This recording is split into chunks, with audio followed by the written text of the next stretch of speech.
As a woman over 50, you've been hearing all about muscle. Muscle's so important. It's really important to our longevity, but it's so hard to get started if you haven't been lifting. I introduce to you today Alicia Jones because this episode is for you if you need some really good tips to get started. She is a fitness and weight loss expert, and she brings the breakdown of things that you can do that are easy and doable to get started. So you don't just have to walk into a gym and start lifting weights. And if you've been lifting, she has some great tips to help you up your game a little bit. I wanted to know some other questions around food, talk about emotional eating. I also wanted to know about those trendy weighted vests. So if you love this episode, please make sure you share it with a friend. Make sure you download and subscribe. Check out the show notes for a couple of freebies from Alicia. And also check out the show notes for the link to the Emotional Eats community. Let's continue this conversation and stop emotional eating. Thanks for being here and enjoy the show. Thank you so much for joining me today. Thanks for having me. I'm really excited to be here today. Me too. I love that we can bring you in to talk about fitness over 50. As an expert in fitness and weight loss, women who are listening, including me, I'm always picking up something new. We are really finding out some new information, and some of it's a little scary because there are women who aren't doing the things that we're going to talk about today. And I want to take away that fear with you because you're an expert in helping people get started, but also really digging into the importance of it. But we're going to start with Alicia first. I would love to know, first of all, let's go back when you were in middle school, high school. Did you know you were going to have some kind of career in fitness? I did not. No, I was actually the complete opposite. I was somebody who actually 1 year I ended up gaining a lot of weight just because I was eating everything that was around. I was at the time partying. I was too young to be doing that, but I was, and I was getting alcohol illegally. I probably shouldn't be saying that because I was underage, but I was doing all of the things that you should not be doing. And in the course of 1 year, I gained a lot of weight, and then from there it was a complete yo-yo dieting of trying to exercise and then just beating myself up with exercise and under eating all of the time, and then I couldn't sustain it and I'd go the complete opposite direction. But I actually didn't even like exercise. I remember I was doing like a Billy boxing Taebo type of thing. I got through a third of the video and I thought I was going to die. I was going to vomit. So I had to go rush up to the shower. I had the coldest shower I've ever had. And then again, I was off track. I did not exercise for a very long time after that, like a couple of years. So for me, I wasn't into fitness. It wasn't until much later. And when I got into fitness, it was because what happened was I was really punishing myself on this yo-yo dieting culture, this idea that if I was thin, I would be beautiful, I would be worthy, I would be worth something. And so when I saw that I was overweight and I basically thought that that was my self-worth tied to my weight. And so I would try to do these things to lose weight that were just horrific punishments to myself. The watermelon diet was a big one where you only eat watermelon and you do excessive amounts of cardio and I didn't feel good. And I was thin, but I didn't look good. You could tell that I was gaunt, that I needed to have better nutrients to actually work on myself. And so it was years of me doing that until I actually met somebody who was in the fitness world that looked healthy and vibrant and ate. They ate a lot. And so that was like, how are you doing this? How is this happening? And so they kind of showed me what they were doing and I started to get into it and I was like, this is actually wonderful and it made me feel good. And so from that point, my relationship started to change with exercise and nutrition, and it wasn't a punishment anymore. It ended up being something that I was drawn to instead of something that I was using as this horrible lack of self-worth type of thing, if that makes sense. You just brought me back, by the way. Billy Blanks Taebo. Remember that? Yes.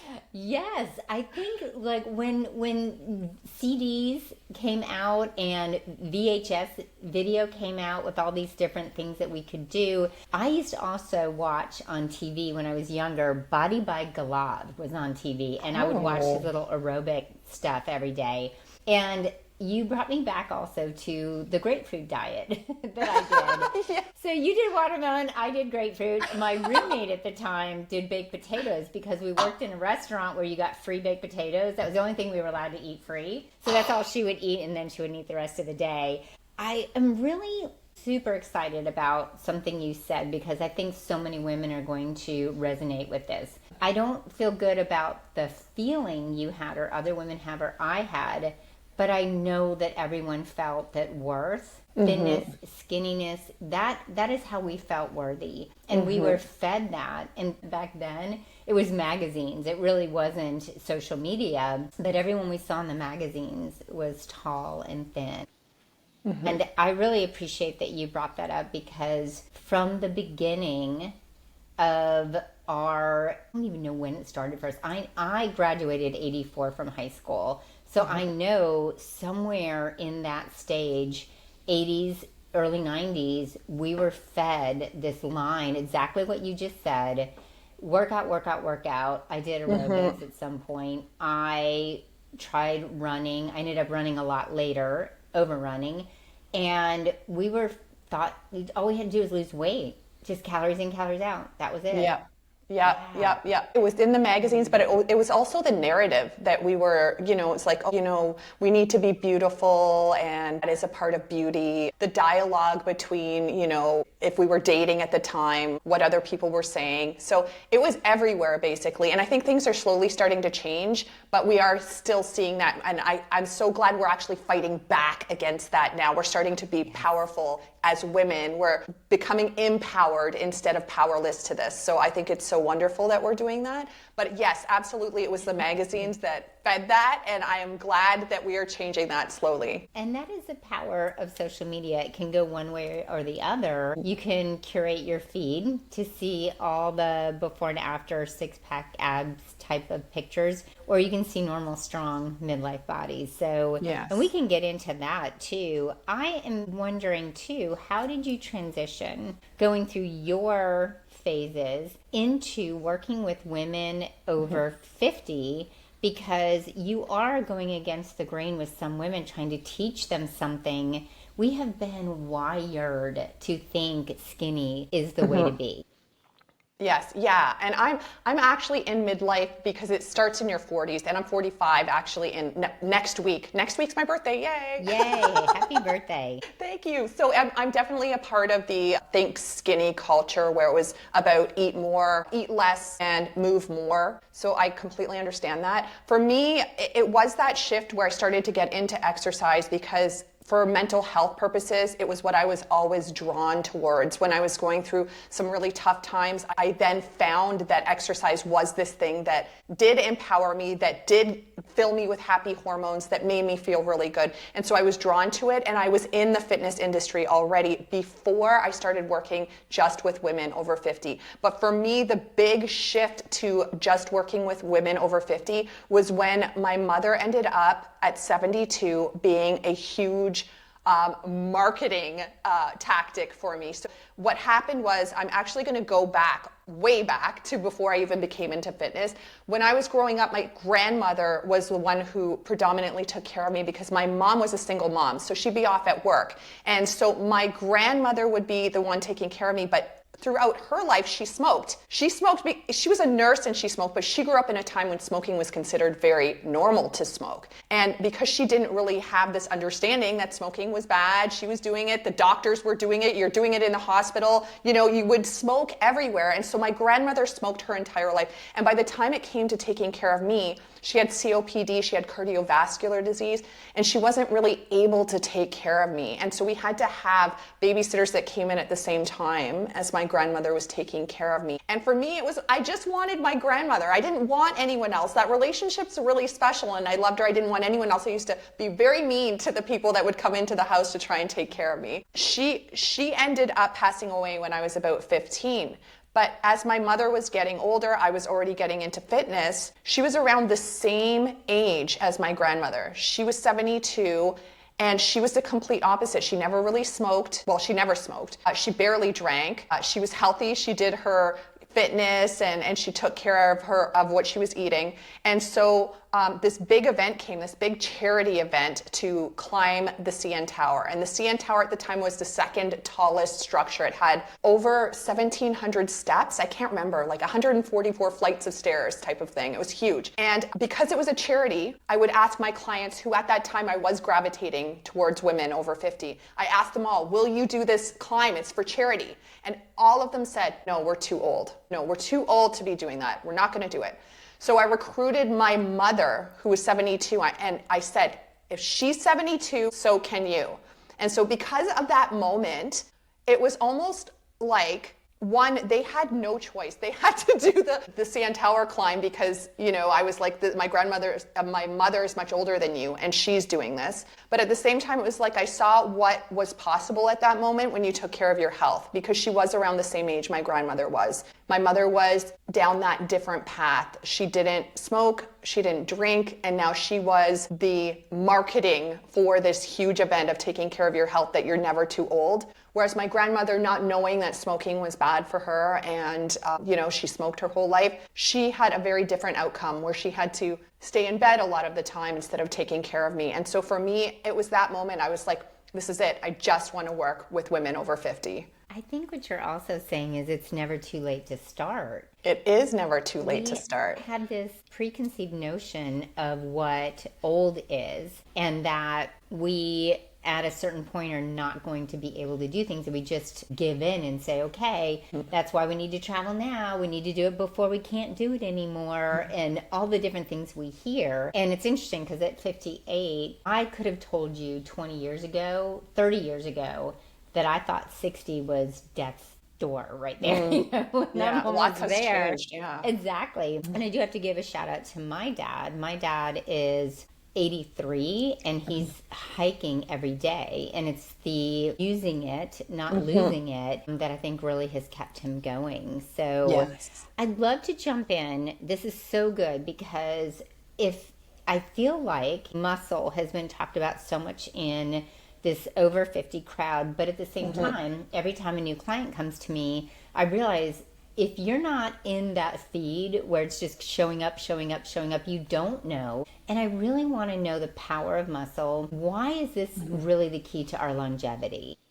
Yes. So for every decade after adult life, we start to lose our lean mass. And when I say adult life, that's in our 20s. So that's about it. You're going to have the most lean muscle that you can possibly have in your 20s.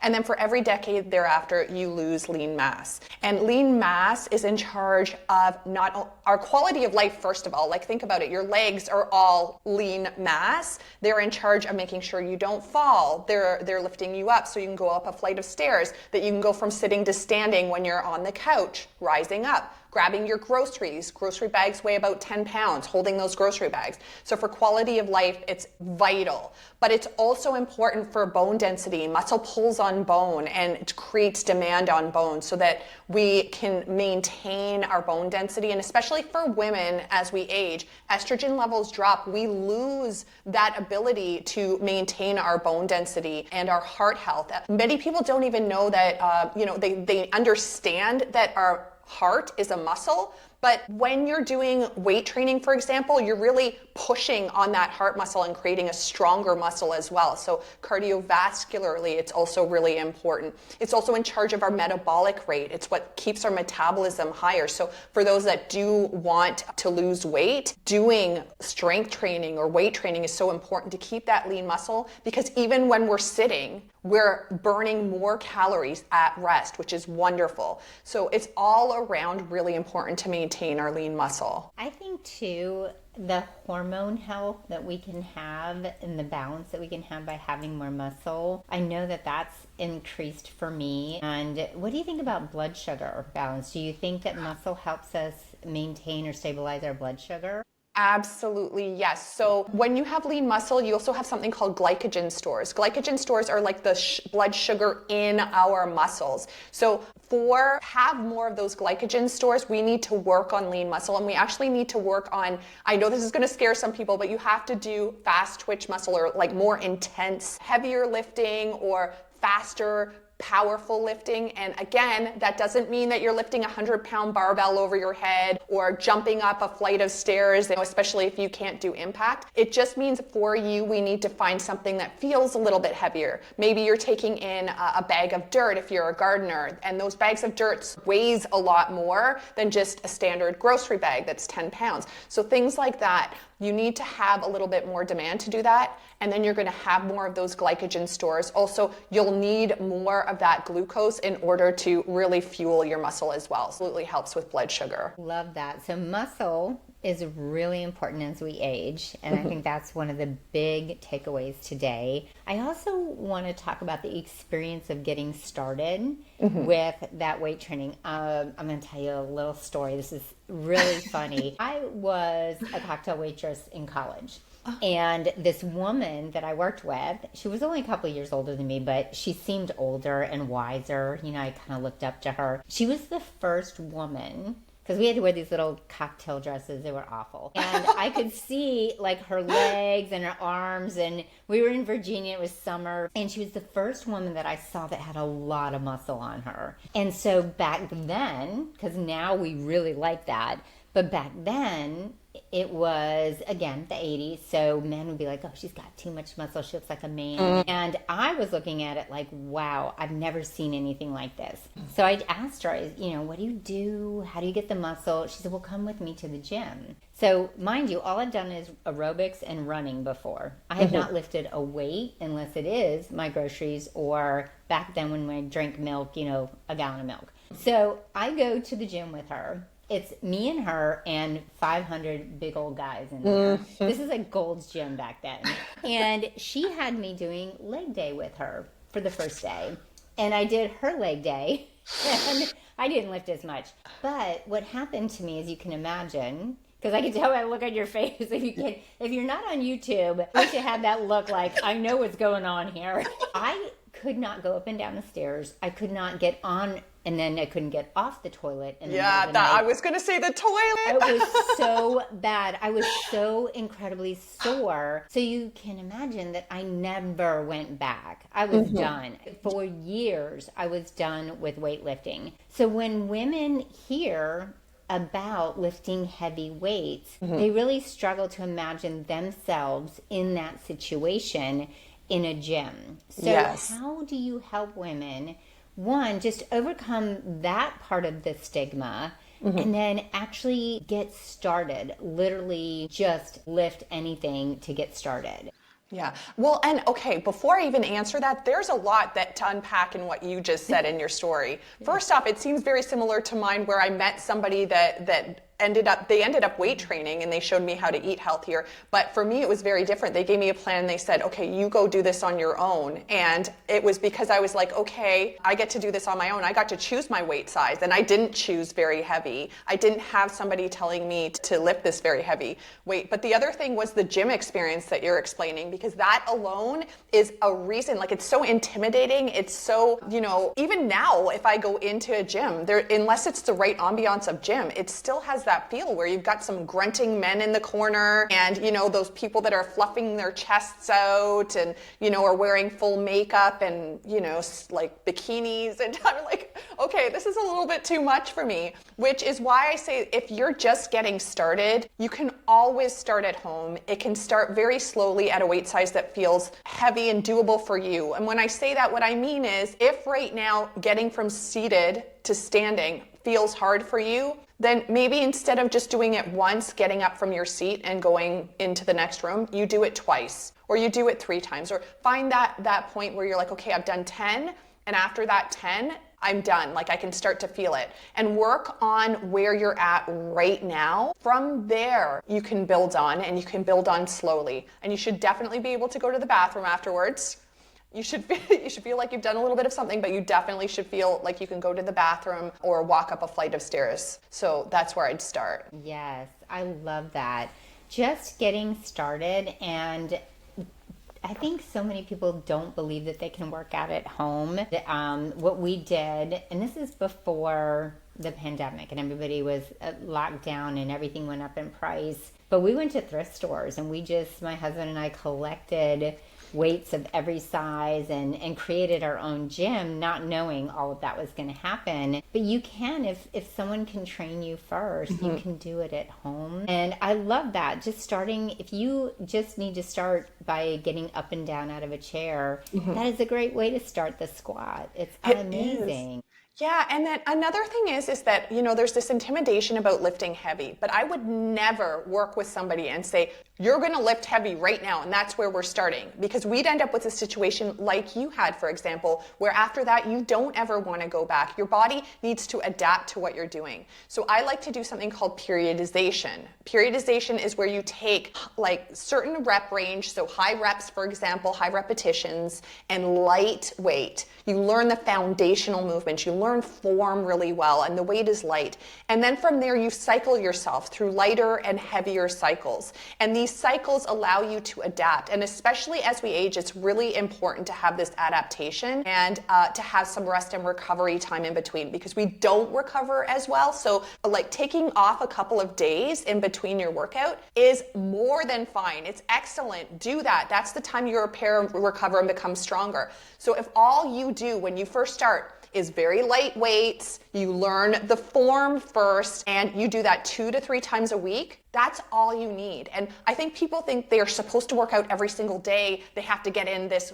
running, then they have to do the weight training, then they have to do the stretching. There's all these things, but really you just have to start slow. You can start with 2 to 3 days a week of weight training, and it does not need to be heavy at first. Learn the movements. So good. Okay, so these are beginners that we're talking about. But I want to shift gears for a second. So women who've been working out for a long time and they've gone through the different phases. So I'll give you a great example. Most of my friends and I are entry back into the weightlifting was not just a good workout, a good program in, with a personal trainer or in a gym. It was things like the beach body and things like that. So I'd love your thoughts for the people who are doing those 6 days a week, really fast workouts. What are your thoughts around those? Because I know a lot of people are learning more, but that's where people got stuck and got comfortable for a while. Yeah. So first, let's just talk about everybody's at a different phase or a different level, and what you can do might not be the same as somebody else. So the first question is, how are those workouts treating you? How do you feel after you're done with them? If you feel excellent after all of them and you feel like you've gotten all of the results you want and you're feeling really great, excellent, then we don't need to go any further. What happens though is, and especially with age, and especially for women, our cortisol levels are taxed. Our stress hormones tend to be very taxed. And so we're already in this state of being very taxed all the time. Then on top of it, you add what happens in midlife, which is we have a very limited time. We're stressed out with that as well. We might not be sleeping well as we're going through perimenopause into postmenopause. So there's this lack of sleep. And then what you do is you create this stressor of a very intense workout, because even though exercise is good for you, it still is a stress. It's how we recover from that stress that matters, right? So if you are stressing your body with these very intense workouts 6 days a week, on top of already having all of the stresses of life, it's too much for your system. It's catabolic. And catabolic means it breaks down your lean muscle instead of building it up. So instead of feeling stronger, instead of feeling like you're maintaining a healthy weight, you start to get stress belly, which is more accumulation of belly fat around the waist. You can feel wired and tired. That means that maybe you wake up in the morning, you're exhausted, but then you have this stress energy, always stressed, feeling stressed. But at the same time, it's that underlying fatigue going on. So what happens is we need to shift the formula as we age. We need to shift how we work out. So the quality of your workout matters more than these lengthy, high taxing workouts. It's better to be doing that strength training, and you can even do that periodization, shifting up the amount of repetitions and the weight size over various different days if you're more advanced, instead of doing just one cycle of weight training. You can do a heavy day, a light day, a medium day in between your weight training. You can still do your beach body if you like it 1 or 2 days a week as your intense workout, but we need to shift the focus into lighter and heavier days and not always just doing workouts that are taxing the system and not benefiting us. Oh, I love that. I really appreciate you explaining why, and also being non-judgmental, people who may feel okay doing that. That was not just from my clients who've been through the same thing, but that was my personal experience going through perimenopause, running 25, 30 miles a week,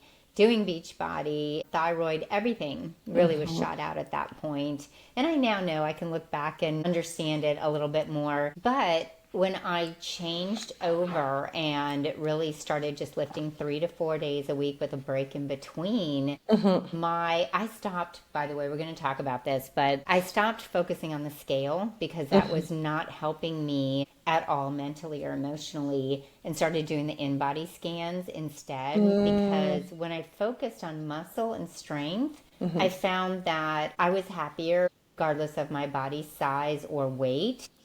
And when I did the 3 to 4 days a week, I actually increased my muscle and the fat went down. So it was really fascinating. But speaking of that, I do want to go back to, how are you handling women who are, and I don't mean handling women, handling their concerns, handling their challenges around, we grew up on the scale as our only measure of worth outside of looking skinny. So when they're going through this and they're lifting and their weight is not necessarily going down, even though you know what's going on, how are you helping women understand what's happening?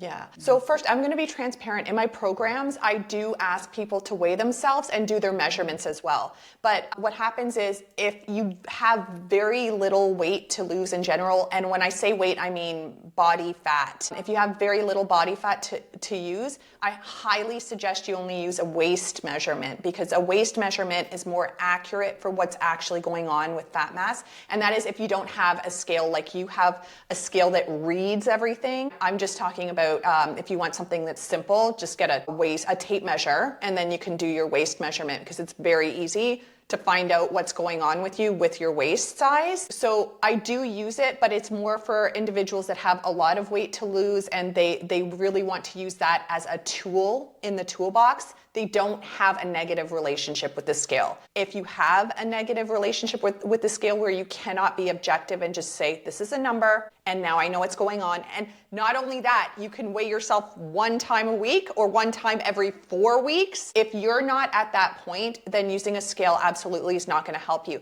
And it definitely will not help you if you have very little weight to lose. Because as you enhance lean muscle, and I say this without saying you're going to bulk up, and that's really important, because we can't really bulk up as women. We have 45-fold less testosterone than men. We cannot bulk up. You would have to work out very, very, very hard. I actually want to bulk up more than I can. Wow, okay. Well, I mean, yeah, see, that's a whole different talk, because we'd have to talk about how to change the eating for that, and it's a whole thing. But usually just exercising, as we do with weight training and being healthy, you're not really going to bulk up as women.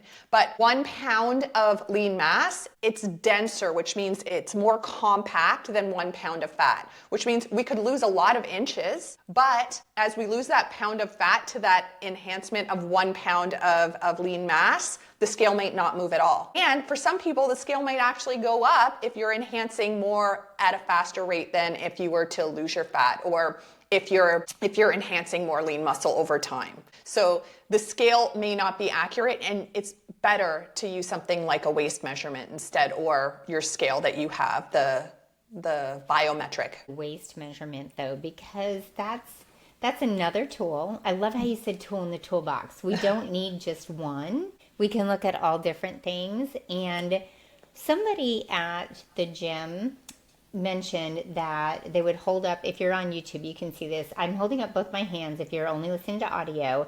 And let's say I have a pound of muscle and a pound of fat. And this is how it really stuck with me. They curled up one hand for the muscle, and there's still a pound, but the muscle, like you just said, it's like so much more condensed, and it's dense as opposed to the fat, which we also know we have health issues with the fat.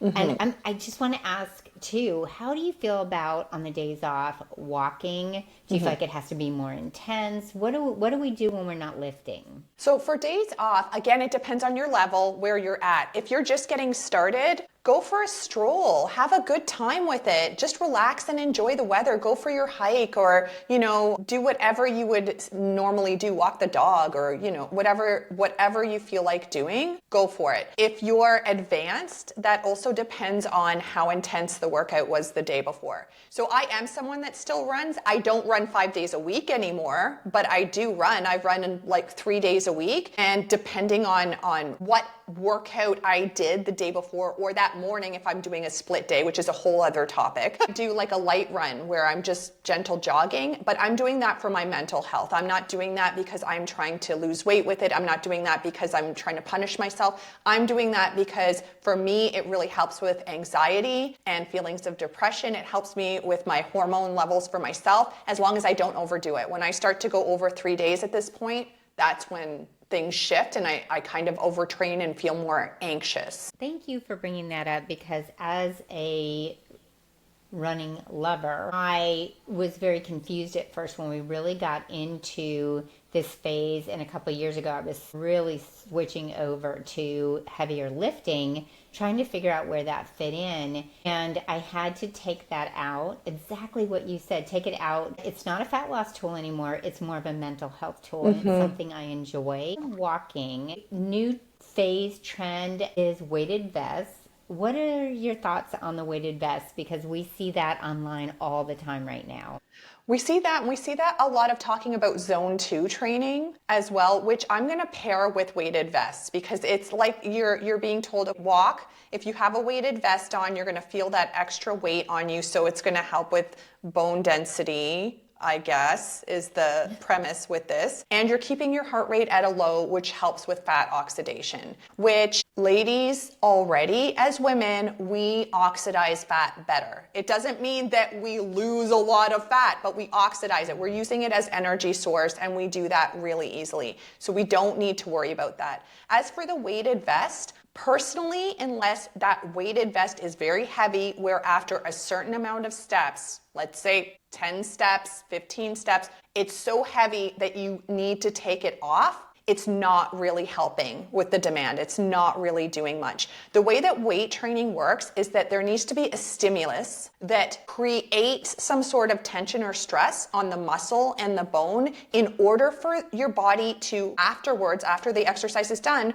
repair to a new level of strength. So your body says, hey, this might be happening to us again. We need to create stronger muscle, repair those muscle tears from this stimulus that we just had, repair bone, become stronger, so that the next time this woman gives us this thing, or this person gives us this thing, we're adapted to it and able to handle it. So just walking with a weight vest, just walking in general, I mean, if you want to do it because you love it, great, but it's not doing much if you have that end goal of really becoming strong, really enhancing lean muscle, enhancing bone density, or losing fat. Good perspective. I appreciate that. I'm going to switch gears. I'm sure we will bounce back and forth, but let's talk about food, because we obviously need to fuel these workouts. How do you teach your clients to fuel their bodies? And also, how do you deal with women who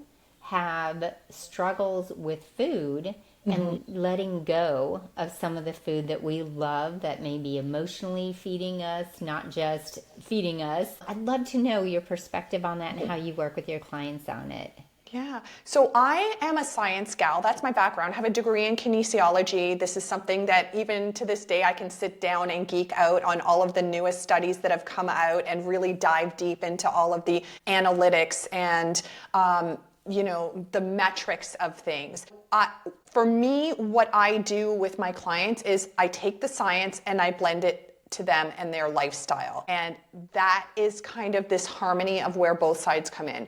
Because I could tell you exactly what to eat. I could tell you how much of it to eat. I could tell you how much protein, fat, all of that. But at the end of the day, if it's not possible to do that, if you aren't in a place to be doing that, if that sounds daunting to you, or as though it's a number counting game that's just going to create a lot of emotional upheaval, thinking about, oh, it's just trying to be perfect with that, then we find other ways of doing that. So most of the time in my program, I teach the science side because I think that's arming you with the knowledge to understand what to do. But then from there, we change it to you and your lifestyle and what works for you. So in general, I talk about how protein is incredibly important. I think that is a huge topic right now. Everybody knows protein is very important. Protein is very, very important if you're even more active because, like we talked about, there's that extra stress of activity that breaks down your lean muscle so that you repair it to a new strength.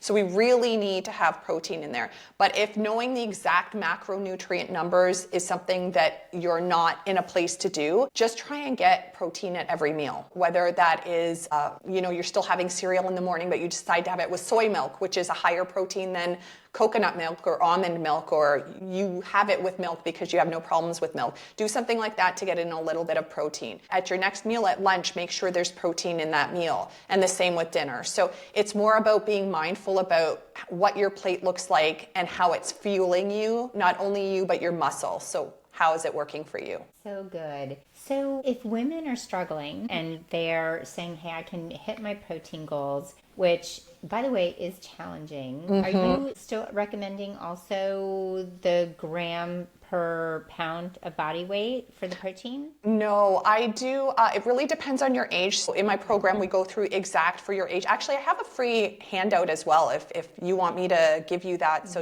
everyone can get that. The show notes. The macronutrient.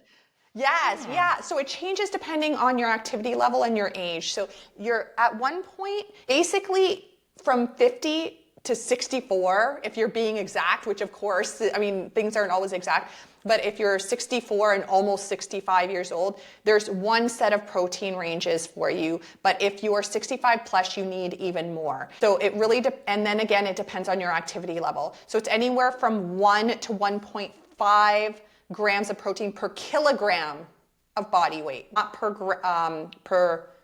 pound of body weight. So it's not a 1-to-1. The 1.5 grams of protein per kilogram of body weight is about the same as 1 pound for 1 pound. Maybe a little bit off there, but that's the high end for some people. So it really depends on where you lie, depending on your age and activity level. Yes. And it's a full-time job. I can understand why there's so many jokes on Instagram about, the cottage cheese and all the different things that people are making dessert out of cottage cheese. Let's talk emotional eating. How are you helping clients who are struggling to make these protein goals and they make it through, they're having their fiber, healthy fats, but there's just parts of their day where they're breaking down and we know that the draw when we're not feeling good in some way, or, everybody says when they fall off the wagon, which I have no judgment because really it's so much deeper than the food, but they're digging into the sugar, they're digging into the junk food.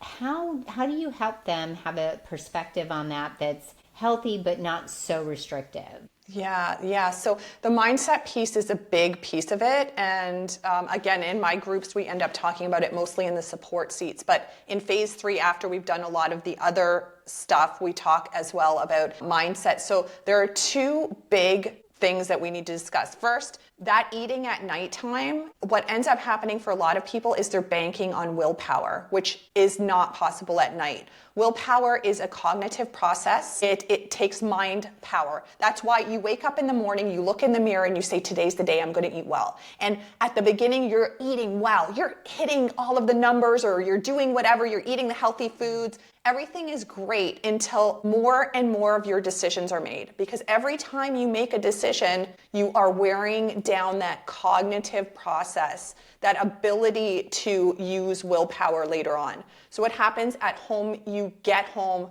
you're exhausted. Maybe you're trying to figure out what you're going to eat. You start raiding the pantry and it's almost like you're like, I'm weak now. What's the matter with me? Why can't I be stronger? Why can't I have more willpower? Well, first off, there's nothing wrong with you. You cannot have willpower at night if you've used it all up during the day, this cognitive process. Plus, did you know that our brains want more sugar or more carbs in order to fuel themselves? Yeah, you're nodding your head, so you know this already.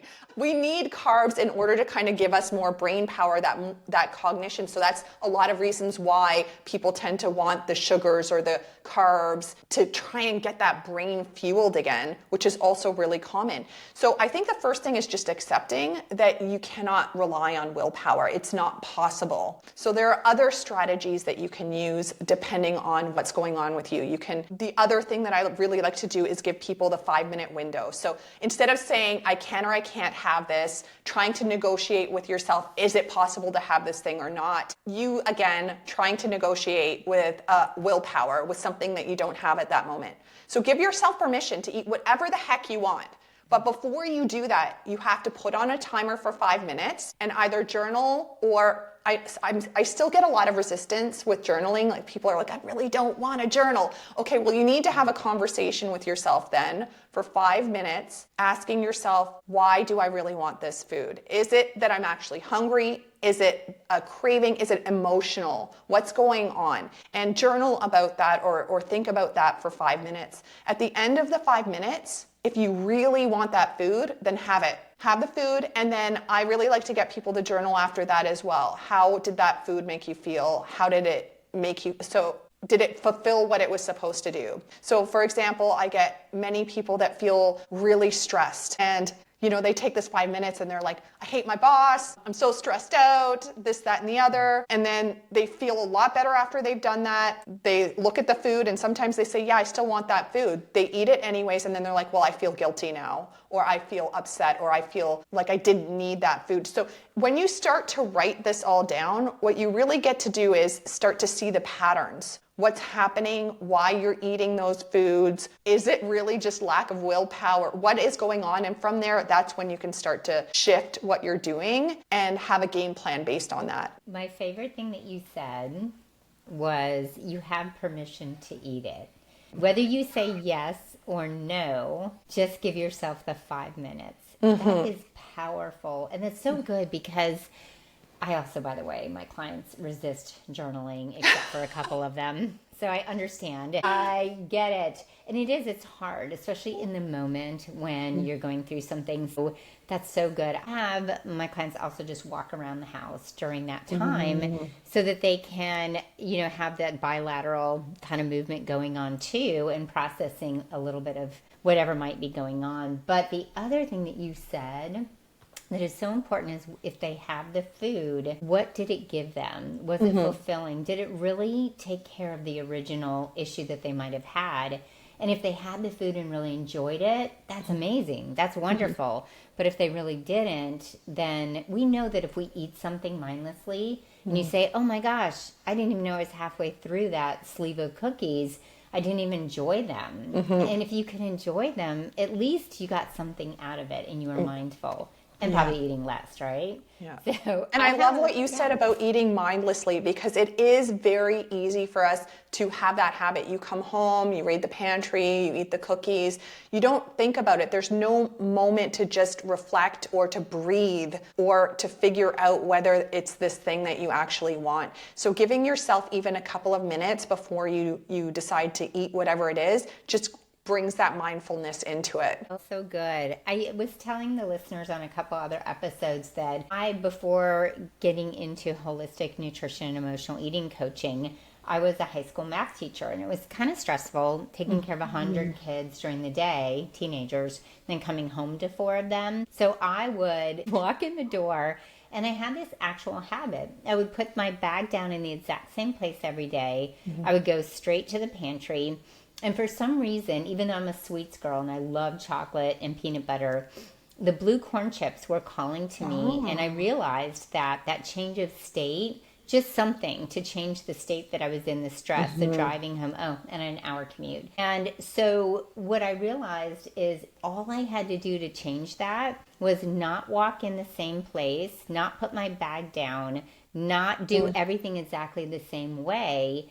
And then I wasn't always going to the pantry because I just had that habit that just, it started, it felt good, even though it wasn't feeling good on the body. And then I was never hungry for the food at dinner time. I have a question for you for the people who are really more into the lifting. They've gotten it, they're doing it. I always get this question: to work out before or after eating. First of all, fasted working out. And then this part B to that question is, how soon after I work out should I be eating? Yes. So we definitely need to eat before we work out because we need to fuel our body for the energy that we're going to be using in the gym or at home with heavy weight training, especially as women. We need that fuel source. And we also need to ensure that we have something to help start to repair and replenish muscle right away. So the best bang for your buck is going to be to eat before you go to the gym to really get that muscle contraction, to really fuel your body. It is best to have some carbohydrate and some protein before, but carbohydrate definitely before. You need to have some carbs there. And then afterwards, it's protein for sure. Again, if you have some protein and carb, even better, but protein is the definite after. And for us women, we do have a window where it's like half an hour max after workout. We want to make sure that we're ingesting protein so that we can start to use it almost immediately for helping enhance lean muscle. And the carbs beforehand, people get worried with carbs, they're very scared, especially if it's a lighter sugar source. But carbs are not only gonna help you with the energy for your workout, but they're anabolic. So they kind of help you enhance lean muscle more. So that's why you wanna make sure you're having carbs. And it can be a half an hour before you work out if you don't usually like to eat on a full stomach, which I totally understand, then you can eat half an hour before and then you can do your workout and then have something with protein in it afterwards. Well, I appreciate that. That was a very selfish question on my part too, because I get it afterwards. And you know what, as runners, I think we're a little bit more used to the carb intake before working out. So, but I know people are very concerned because all they ever hear and see is dropping the carbs in order to lose weight. So that was really helpful. I'm curious too, if you were to give everyone out there just 3 simple tips that they could do just to either get started or if they're already started to enhance what they're doing, what would you share with our audience that either you've already shared and you think is so important, or maybe I did not ask you? What 3 things would you share? The first thing I'd share is when it comes to weight training, use incidental exercise if you're trying to get started. And incidental exercise doesn't mean you go to a gym, doesn't mean you do a structured program. We're trying to get the lowest hanging fruit if you have not done anything. So my favorite incidental exercise for weight training, and you touched on it a little bit by saying you couldn't go to the bathroom after your weight training. It's when you go into a public washroom, what do? Like, as women, we don't usually sit on the toilet. If you do, great, no judgment. I don't, I hover, but hovering is an isometric squat. You're enhancing lean muscle by doing that. You're strengthening all of the stabilizer muscles surrounding your knee and your ankles. Like, think about that. Less pain in the knees, right? And in the ankles by doing this. And lean muscle in the legs, it's one of the biggest places that you really have this lean muscle. So if you're hovering over the toilet seat and you're out, you do that a few times during the day, then you've already started with isometric squats, and that is one of the biggest bangs for your buck. Lots of muscle there. So I'd say start there, very easy. If you are more advanced, then whether you're in a gym or at home, I'd say, how can you take this exercise and add in a little bit heavier weight? So how much can you actually do? So for example, if you're holding your isometric squat, can you hold weights with it? Or can you maybe, if before you were lifting 30 pounds, let's say, can you go to 35 or 40? Make a little bit more effort and maybe even push into a new zone of that periodization that we taught, the repetition ranges that are a little bit lower than maybe you've done before. So if you're used to doing 10 to 12 reps, hey, maybe you try 5 to 8 repetitions, something that's a little bit harder and heavier, but you're done a lot sooner. Very good. We got the beginner and we got the advanced in there. So good. Okay, I thought I was done, but I have one last question for you. Literally, our listeners, we could pick her brain all day long. Alicia knows her stuff. So the last question I have for you, I promise this will be it. I really want to know about when people come in and they say, I have lower back pain, I have knee pain, I have joint pain. My personal experience is that went away when I was lifting. But do you have that, and do you feel like someone who has knee pain, for example, can learn to squat, or someone who has back pain can learn to do some of these exercises? Yeah, so it's incredibly counterintuitive to say you're going to do these exercises and maybe eventually add heavier weight and the pain will go away. But that's what the studies show. So especially with things like squatting, what I'd say is instead of working on, my gosh, I have to squat and it's going to hurt me so badly, how can you modify the exercise so it doesn't hurt you as badly? One of my favorite things for people to do is hold on to a counter and try and do a squat as they're holding on to a counter. They're bending their knees, but not as much, and the weight is displaced because you're holding onto the counter. So basically half of your upper body is holding that weight as you're doing some on the lower half. You only go down until you start to feel a little bit of pain, and then you come right back up again, no more pain. And what you'll notice is a lot of times, especially knee pain with squats, it has to do with our lack of mobility at first. So our quads, so the front of the leg, ends up pulling on that tendon that goes over the knee, compressing the knee. Sometimes we have an imbalance where there's muscles on one side over the other that are stronger, pulling our kneecap out of alignment. Arthritis is definitely a real thing. It's very painful for many, but that lubrication, that synovial fluid that lubricates our joints when we do these exercises actually helps to soothe arthritis. So over time, you could have less inflammation, less pain, and you've got more strength around those joints to support the joint, so it's not just that heavy impact on the joint. So lifting is important. Being safe is also important. You can get a program tailored to you. There are some studies that show that for arthritis, you want to do lower repetition ranges, at least at first, because if you're doing a lot of impact over and over again, that's a lot of inflammation at first, so you might want to start with lower repetitions. But if you're just feeling back pain, not that that's my usual thing is back pain, and that you have to work through,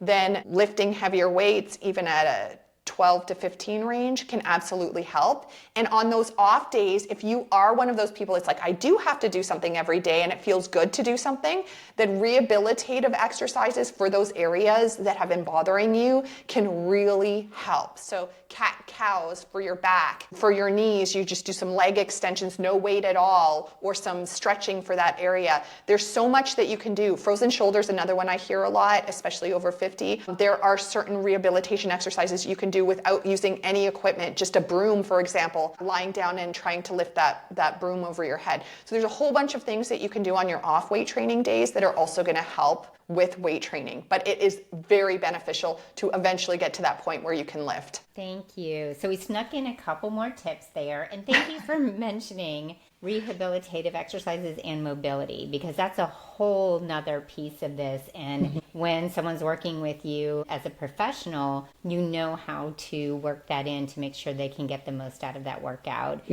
So Alicia, you have been so amazing. You have given us so much education. You have so much energy towards this and so much enthusiasm. I love it. You gave us all different levels today, which I appreciate. And I would love for you to tell everyone where they can find you. And we'll make sure that we get the link to that freebie into the show notes before it comes out. But where can we find you? Yeah, so I'm also on YouTube, and I love giving YouTube videos out on all of this stuff that we just talked about. YouTube, Facebook, you can go to aliciajoneshealthyliving.com is my website. And I'll also give you, for anyone that wants, besides the macro, if you also want to learn how to do that periodization cycle that I talked about, I have a free masterclass that's always out. I'll give you the link to that as well, and it shows you how to do the 3-phase food and fitness formula, but we talk a lot about fitness if you're only interested in the fitness side of things. That is so great. Appreciate you sharing that and giving that to our listeners today. Alicia, thank you so much for being here. I appreciate you very much. You are, like I said, full of energy, full of information. This is the age group that, we want to hear everything to make things so much better in our lives. Quality of life is going to get better for all of us. So I appreciate the work that you do. And I'm so glad that you are here today. Thank you for having me. And everyone out there, make sure you nourish your entire life and give yourself grace today.